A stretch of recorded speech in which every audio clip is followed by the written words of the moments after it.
का हो जान का खोज तारू हो।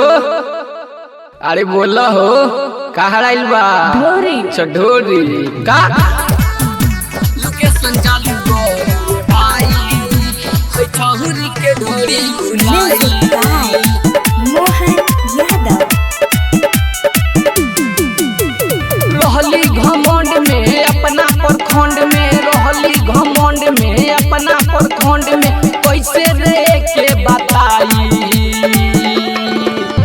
लोकेशन चालू कर रे भाई है छहुरी के ढोरी बुलाई लोकेशन चालू कर रे भाई है छहुरी के ढोरी बुलाई।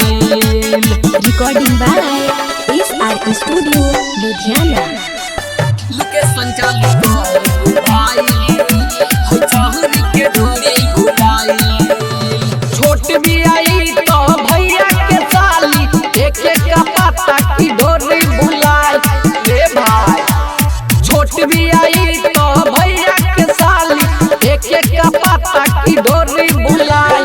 कैमरा लगावो फोकस करावो कहीं से ढूंढ के लिया दी लोकेशन चालू कर रे भाई है छहुरी के ढोरी बुलाई लोकेशन चालू कर रे भाई है छहुरी के ढोरी बुलाई।